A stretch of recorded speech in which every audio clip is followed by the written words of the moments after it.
आदरणीय दर्शकवृन्द नमस्कार। AP talk टाइममा स्वागत छ। म नीरज राज जोशी।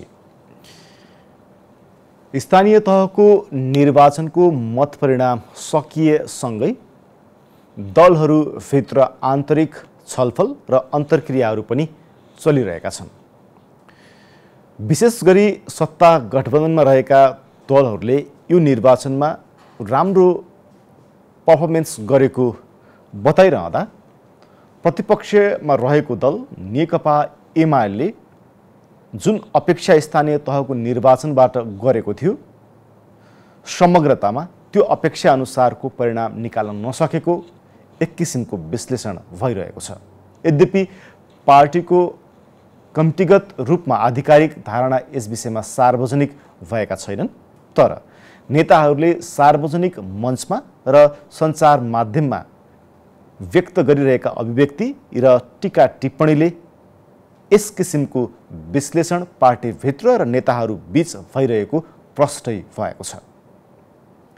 नेकपा एमाले यो निर्वाचनमा पराजयको कारण पार्टीभित्रको अन्तर्घातलाई धेरै हदसम्म मानिरहेको छ भने अर्कोतर्फ सत्ता गठबन्धनले सत्ता र शक्तिको दुरुपयोग गरेका कारण पनि आफूहरूका उम्मेदवार निर्वाचनमा पराजय भएको निष्कर्ष पनि निकालेको छ। आज हामी नेकपा एमालेको निर्वाचनको परिणाम साथसाथै निर्वाचनको मत परिणामपछि पार्टीमा फेरि कतै कलहको बीजारोपण त सुरु भएको होइन भन्ने संशय र पछिल्लो समय अनुशासन आयोगले स्थायी कमिटी सदस्य घनश्याम भुसाललाई स्पष्टीकरण सोध्ने भनी आएका चर्चाहरू के हुन् लगायतका विषयसँग सम्बन्धित रहेर यो बसाइमा कुराकानी गर्ने प्रयासमा रहनेछौँ र हामीसँग हुनुहुन्छ नेकपा एमालेका केन्द्रीय सदस्य एवं निर्वाचन विभागका सदस्य नीरज आचार्य। उहाँलाई कार्यक्रममा स्वागत गर्ने अनुमति चाहन्छु। यहाँलाई स्वागत छ। सुरुमा स्थानीय तहको निर्वाचनमा के नेकपा एमाले अन्तर्घातकै कारण 74 को निर्वाचन भन्दा 87 सिट गुमाउनु पर्ने स्थितिमा आएको हो या यसका अरू केही कारण पनि छन्? स्वाभाविक ढङ्गले स्थानीय तहको निर्वाचन नेकपा एमालेको निमित्त अपेक्षित परिणाम चाहिँ आएन। स्वाभाविक छ यो कुरा। यसको कारण अन्तर्घात मात्रै होइन, यसको मूल कारण त गठबन्धन थियो र 5 वटा दलहरू मिलेर नेकपा एमालेका विरुद्धमा गठबन्धन गरेर चुनाव लडे। गठबन्धन गरेर चुनाव लडिसकेपछि स्वाभाविक ढङ्गले हाम्रो कम सिट आउने कुरा यो स्वाभाविक हो र परिणामलाई हेर्दा जनमतको हिसाबले बाहिर चर्चा गरिए जस्तो जनमतका हिसाबले एमालेको जनमत खस्किएको स्थिति होइन। एमालेले चाहन्छन् 38 लाख मतहरू 38,96,000 मतहरू पपुलर मतहरू प्राप्त गरेको छ। यो विगतको निर्वाचनको तुलनामा बढी मत प्राप्त गरेको हो। पपुलर मतको हिसाबले एमाले कमजोर भएको होइन, पपुलर मत चाहिँ बढेको छ, तर सिट सङ्ख्या हामीले हारेका छौँ। सिट सङ्ख्यामा नेकपा एमाले दोस्रो भएको छ र 74 को निर्वाचनमा हामीले 292 स्थानमा स्थानीय तह जितेका थियौँ भने यसपटक 205 स्थानमा मात्रै जित्न सकियो। यसको मूल कारण गठबन्धन हो। 5 वटा दल एक ठाउँमा उभिसकेपछि एउटा दलले 5 वटासँग प्रतिस्पर्धा गर्दा त स्वाभाविक ढङ्गले सिटको परिणाम हाम्रो पक्षमा नहुने कुरा स्वाभाविक थियो। र यो निर्वाचन पनि गठबन्धन पनि कसरी गरियो त भन्दाखेरि सत्ताधारी दल नेपाली कांग्रेसले बडा नापजाँच गरेर जहाँ नेकपा एमाले मजबुत छ, नेकपा एमाले जित्न सक्छ, जित्ने आकलन गरिएका पालिकाहरूमा मजबुत गठबन्धन गर्यो। जहाँ चाहिँ अलि एमाले ठिकै हो कि अलि प्रतिस्पर्धा गर्न सकिने कमजोरै हो कि भन्ने आकलन गरिएका ठाउँमा एक्लै पनि प्रतिस्पर्धा गर्यो। झन्डै 311 वटा स्थानमा त गठबन्धनै भएको छ। 5 दलीय गठबन्धनै भएको छ। अरू विभिन्न स्थानहरूमा विभिन्न तरिकाका गठबन्धन भएका छन्। त्यसकारण एमालेको परिणाम यो आउनुको एउटा मेजर कारण हो। यसका सहायक कारणहरू अरू पनि छन्। जस्तो पार्टीमा हुन त पार्टीको निर्वाचन सकिसकेपछि पार्टीका औपचारिक ढङ्गले कमिटीका बैठकहरू बसेर समग्र यसको समीक्षाका प्रतिवेदनहरू पार्टी केन्द्रीय कार्यालयमा आइसकेका छैनन्, आउने क्रम जारी छ। पालिका स्तरका बैठकहरू, जिल्ला स्तरका बैठकहरू बस्ने, यसको समीक्षा गर्ने, प्रतिवेदनहरू पठाउने काम चाहिँ जारी भएको छ। तर टोटल निर्वाचनको ट्रेन्डलाई हेर्ने हो भने नेकपा एमाले पङ्क्तिभित्र पनि केही तहको अराजकता विगतको तुलनामा अलि बढी देखियो। यस विषयमा आउँछु म। त्योभन्दा अगाडि चुनाव जानुभन्दा अगाडि तपाईँको पार्टीको अध्यक्ष, तपाईँका नेताहरूले गठबन्धन बनाऊ या महागठबन्धन बनाऊ, हामीलाई तिमीहरूले पराजय गर्न सक्दैनौ, चाहे 5 दलीय बनाऊ 10 दलीय बनाऊ, एमाले एक्लै काफी छ भनिरहँदाखेरि यो काफी चाहिँ त्यतिखेरको धरातली यथार्थ नबुझेर, मतदाताहरूको मनोविज्ञान नबुझेर हफारजेटमा बोलिएको अभिव्यक्ति थियो? त्यस्तो होइन र हामीले सोच विचारपूर्वक नै यो कुरा नेताहरूले बोल्नुभएको थियो। 5 दल नेकपा दुनियाँको इतिहासमा बडा रमाइलो घटना छ यो। दुनियाँको इतिहासमा सत्ता पक्षका विरुद्धमा प्रतिपक्षहरू मिलेर गठबन्धन गर्ने गर्छन्। हाम्रो देशको यो घटना, यो निर्वाचन यस्तो भयो कि प्रतिपक्षका विरुद्धमा सत्ताधारी दलहरूले गठबन्धन बनाएर जानुपर्ने परिस्थिति सिर्जना भयो। सत्ताधारी दलहरू गठबन्धन बनाएर प्रतिपक्षका विरुद्धमा हामी लड्छौँ भनेर लडाइँको आह्वान गरिसकेपछि हामीले त्यसलाई स्वीकार्नु, त्यो च्यालेन्जलाई स्वीकार्नु र त्यसको प्रतिवाद गरेर अगाडि बढ्नु स्वाभाविक थियो। र एउटा लडाइँमा जाँदा कुनै पनि लडाइँको कमान्डरले कार्यकर्ताको, जनताको, समर्थकहरूको, शुभेच्छकहरूको मनोबल गिर्ने गरिकन आफ्नो अभिव्यक्तिहरू दिँदैन। हामी जित्छौँ, हामी प्रतिस्पर्धा गर्नका लागि तयार छौँ, गठबन्धन महागठबन्धन जेसुकै नाम गरिए पनि त्यसको सामना गर्न हामी तयार छौँ भनेर जाने कुरा त स्वाभाविक थियो। भन्नका लागि भनिएको थियो भन्न खोज्नुभयो के? होइन, भन्नका लागि भनिएको होइन, स्वाभाविक ढङ्गले हाम्रो ठाउँमा अर्को कोही भए पनि स्वाभाविक ढङ्गले यो च्यालेन्जलाई यही ढङ्गले प्रतिवाद गर्थ्यो र गठबन्धनले गरिएको च्यालेन्जलाई हामीले प्रतिवाद गरेको हो र एमाले एक्लै जित्नका लागि प्रयत्न गरेको हो र 205 वटा पालिकामा त जितेको पनि छ। अरू थुप्रा अब सिट सङ्ख्याको हिसाबले गर्नुहुन्छ भने झन् झन् हामीले अरू उपप्रमुखहरूको हिसाबले वडा अध्यक्ष, वडा सदस्य, दलित महिला सदस्यहरूको सङ्ख्या त राम्रै जितेका छौँ र पपुलर मतको हिसाबले सबै दलभन्दा ठुलो पार्टी फेरि पनि बनेका छौँ।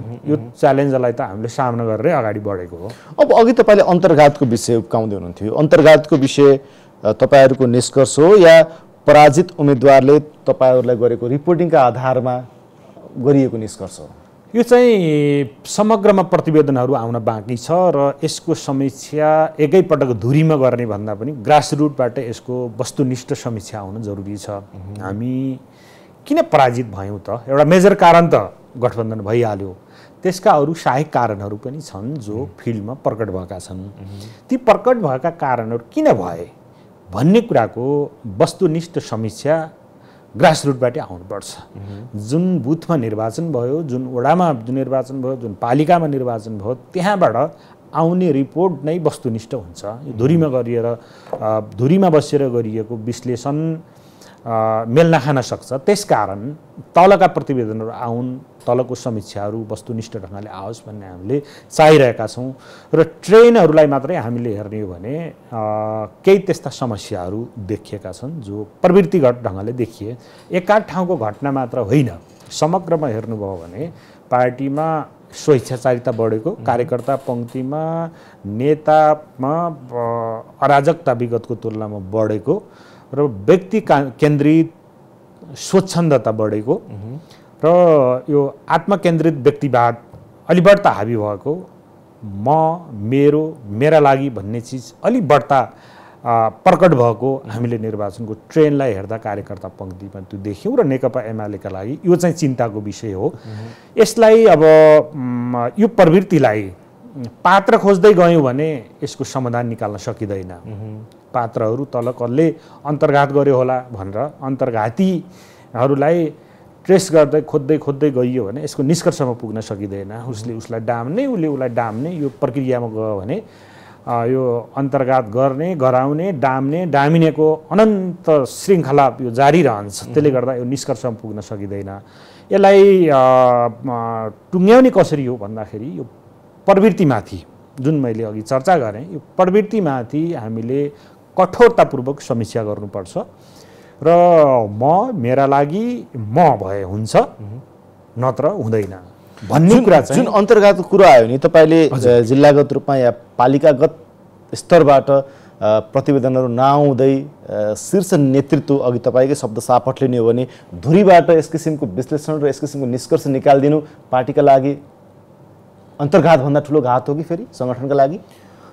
होइन, म त्यसरी चाहिँ म अहिले भनिहाल्दिनँ, तर समग्रमा सबै प्रदेशका प्रतिवेदनहरू पुगिसकेपछि यस विषयमा पार्टीको सचिवालय, स्थायी समितिको तहमा बैठक बसेर यसका विषयमा निकाल्ने निष्कर्ष पार्टीको निष्कर्ष हुन्छ र त्यो कुरालाई अभिव्यक्त गर्ने कुरा महत्त्वपूर्ण हुन्छ, अर्थपूर्ण हुन्छ भन्ने मलाई लाग्छ।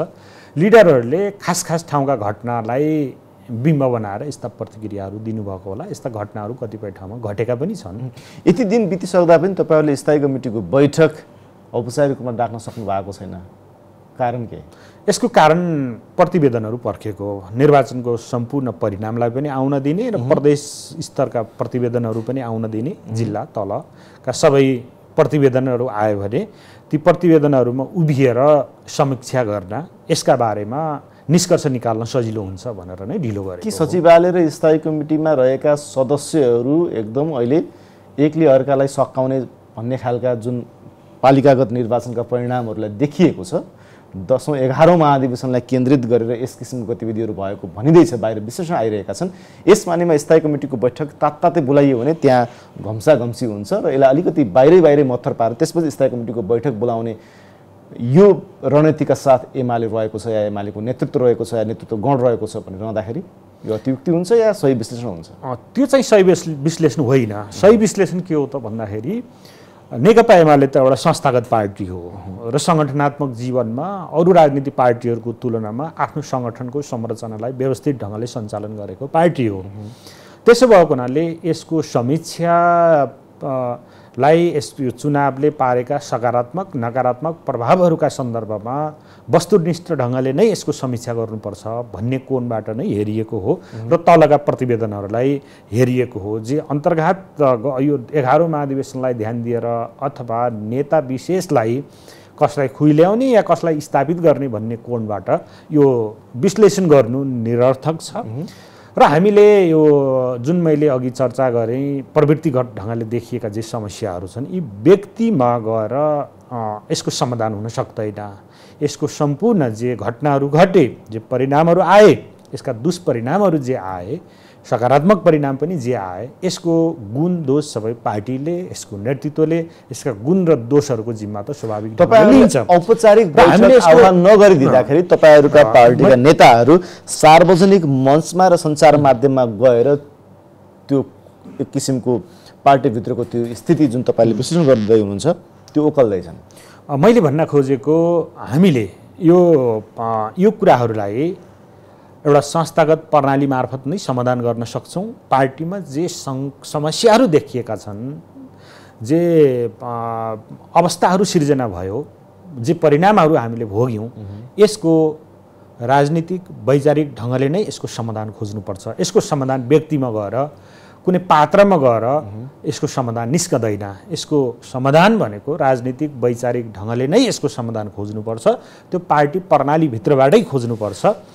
र मैले अघि पनि चर्चा गरेँ, बैठक यो कारणले ढिला भएको हो। स्वाभाविक ढङ्गले बैठक बस्छ। यी समग्र विषयमा पार्टीको सचिवालयमा, पार्टीको स्थायी समितिमा यसको रौँचिरा समीक्षा, विश्लेषण, नकारात्मक सकारात्मक सबै पक्षमा यसको समीक्षा हुन्छ र त्यसपछि केन्द्रीय समितिको बैठक बसेर केन्द्रीय समितिमा पनि यो विषयहरू आउँछ। अब यो यति कुरा गरिरहँदाखेरि पार्टीकै नेता स्थायी कमिटी सदस्य घनश्याम भूषाललाई स्पष्टीकरण सोध्ने सम्मका कुराहरू आइरहेका छन्।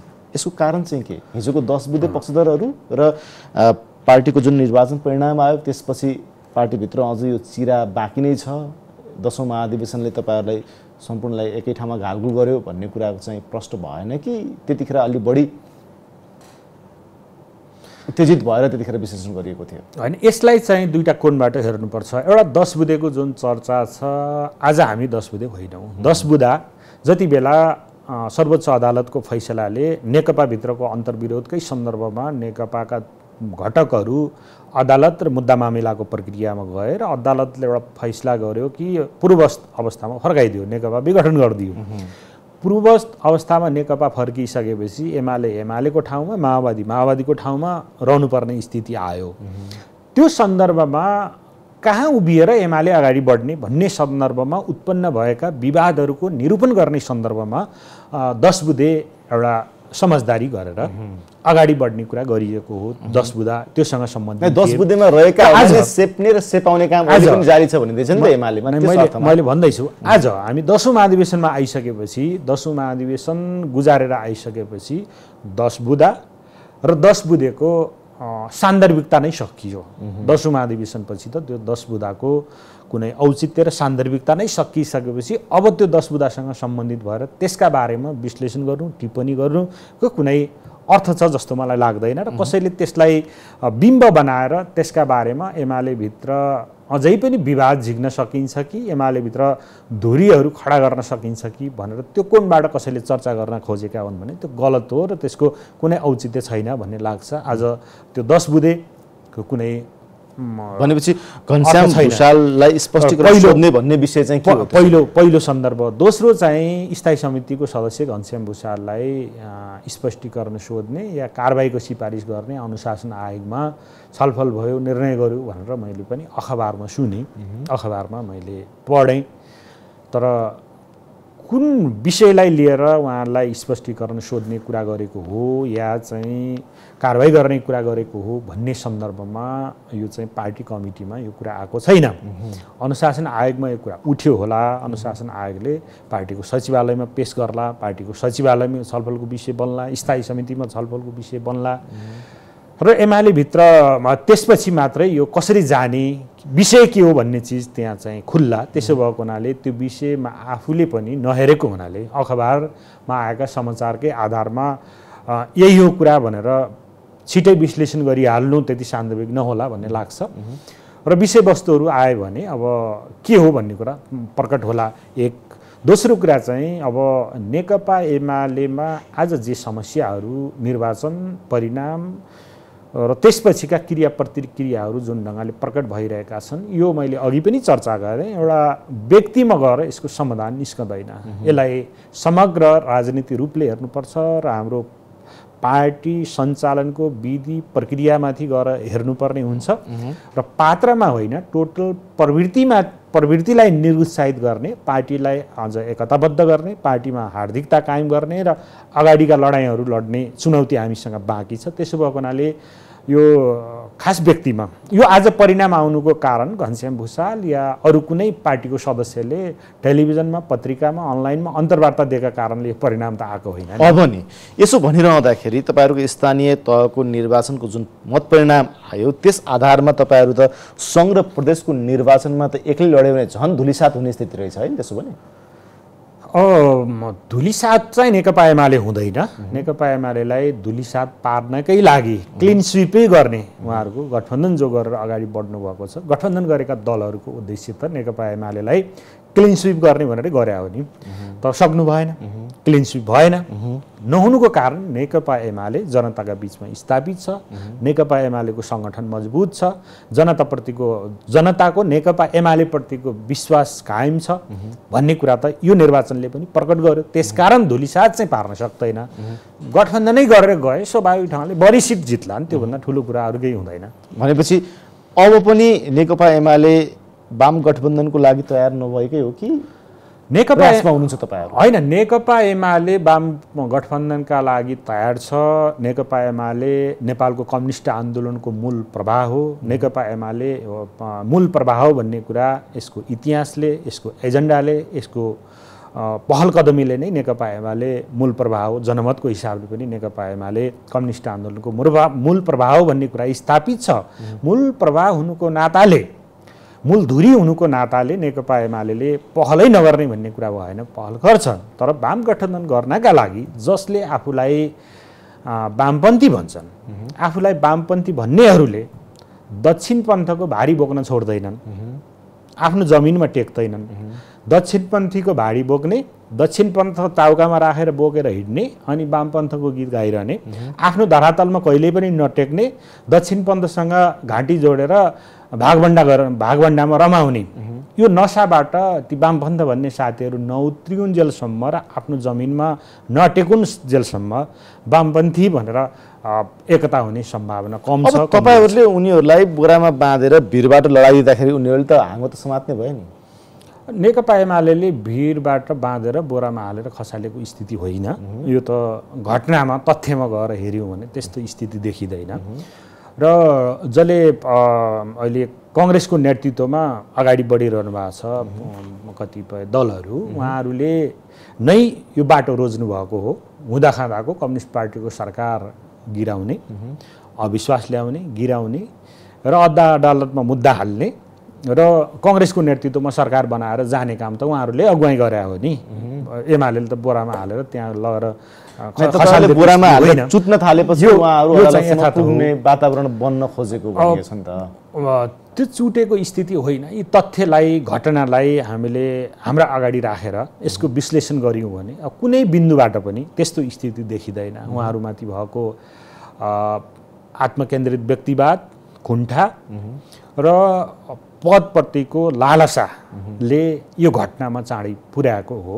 यसबाहेक अरू केही थोरै धैर्यता, पदप्रतिको लालसा कि पदमा टिकिरहने अर्को पक्षको लालसाका कारण यो स्थिति आयो। यो त कम्युनिस्ट आन्दोलनभित्र र समकालीन हाम्रो मुलुकको लिडरसिपमा देखिएको अत्यन्तै यो खराब ट्रेन्ड हो। पदमा पुग्नका लागि जिन्दगीभरि सङ्घर्ष गर्ने, पदमा पुगेपछि टिकिरहनका लागि सङ्घर्ष गर्ने जुन मनोवृत्ति छ यो चाहिँ सबै ठाउँमा प्रकट हुन्छ। यो जहाँ भए पनि तपाईँको पार्टीमा पनि त्यस किसिमको ट्रेन्ड छ, जुन ट्रेन्डमा त्यो ट्रेन्ड चलिरहेको छ त्यसबाट झर्ने कुरा चाहिँ नेतृत्वले स्वीकार्दैन। यो चाहिँ दक्षिण एसियाका तमाम देशमा, तमाम पार्टीमा यो ट्रेन्ड देखिन्छ र यो गलत ट्रेन्ड छ। मेरो पार्टीमा पनि छ, अर्को पार्टीमा पनि छ, अर्को पार्टीमा छ, समग्र दक्षिण एसियामा यस्तो प्रवृत्ति देखिन्छ। अब हिजो तपाईँहरू सँगसँगै रहेका नेताहरू जो एकीकृत समाजवादीमा हुनुहुन्छ, उहाँहरूलाई एमालेमा ल्याउने, उहाँहरूसँग कार्यगत एकता गरेर अगाडि बढ्ने सम्भावना तत्काल देखिन्छ कि देखिँदैन? उहाँहरूले समाजवादी पार्टी बनाउनु भएको कमरेडहरूले पार्टी एकता गर्नुको विकल्प नै छैन। अल्टिमेटली ढिलो चाँडो गर्ने भनेको एमालेसँग मिल्ने नै हो, एमालेसँग आएर मिसिने नै हो। त्यसमा तपाईँ ढुक्क हुनुहुन्छ? यसमा चाहिँ ढिलो चाँडो उहाँहरू मिसिने बाटो यही हो, अरू बाटो उहाँहरू हिँड्नै सक्नुहुन्न। म जे सकस देख्छु त्यहाँभित्रको कार्यकर्ता पङ्क्तिको, लिडरहरूसँग त मेरो कुनै कुराकानी भएको छैन, तर कार्यकर्ताहरूको पङ्क्तिमा जुन उकुस देखिन्छ यसले के सिन देखाउँछ भन्दाखेरि ढिलो चाँडो त्यो पङ्क्ति आएर एमालेमै मिसिन्छ। तर अहिले चाँडै अझै पनि गठबन्धन, भागभण्डा, मन्त्री, सांसद, कतिपय ठाउँमा मेयर, प्रमुख, उपप्रमुख यस्ता चिजहरू भागभण्डाबाटै चाँडै प्राप्त गर्न सकिन्छ भन्ने लालसाले कुदिरहनु भएको छ। यो लालसाको नसाबाट नउत्रिउन्जेलसम्म यो पनि चाँडै सम्भव छ जस्तो लाग्दैन मलाई। तपाईँहरू चुकुल लगाएर अनि आइज भनेर बोलाउन खोजे कि के? नेकपा एमाले कहिले पनि चुकुल थुन्दैन। त्यो समाजवादीमा लागेको कार्यकर्ताहरूको पङ्क्ति त नेकपा एमालेकै ब्याडमा हुर्किएको पङ्क्ति हो, नेकपा एमालेकै स्कुलमा हुर्किएको पङ्क्ति हो र नेताहरू यो पार्टी निर्माण गरेरै अगाडि बढेको नेताहरूको पङ्क्ति हो। त्यसले गर्दा कहीँ मिल्न उहाँहरूलाई सजिलो हुन्छ भने एमालेसँगै मिल्न सजिलो हुन्छ, किनकि जुन ब्याडबाट हुर्किएको हो त्यही ब्याडमा मिसिने कुरा सजाय। उहाँहरू धुपबत्ती गरेर तपाईँहरूको आउनु पर्यो? अनि होइन, मैले धुपबत्ती गर्नु पर्यो भनेको होइन। उहाँहरू जे लहरो समातेर हिँड्दै हुनुहुन्छ, यो पद प्रतिष्ठा गठबन्धनबाट जे चिज प्राप्त हुन्छ भन्ने लालसामा लिप्त हुनुहुन्छ, त्यो नसाबाट उहाँहरू बिउजिने बित्तिकै फर्किनुहुन्छ। नसा थप्ने काम त तपाईँहरूले गर्नु भएको छ त उहाँहरूलाई, होइन र? हामीले संसदमा त्यस्तै खालको अभिव्यक्ति, सार्वजनिक फोरममा त्यस्तै खालको अभिव्यक्ति, सञ्चार माध्यममा त्यस्तै खालको अभिव्यक्ति भनेपछि त त्यो सिरिन्जबाट नसा दिने काम त तपाईँहरू गर्दै हुनुहुन्छ, प्रभोक उहाँहरू तपाईँहरू गर्दै हुनुहुन्छ भनेर भन्यो भने होइन। अब त्यो आरोप लाउन सकिन्छ, तर आरोपमा सत्यता छैन।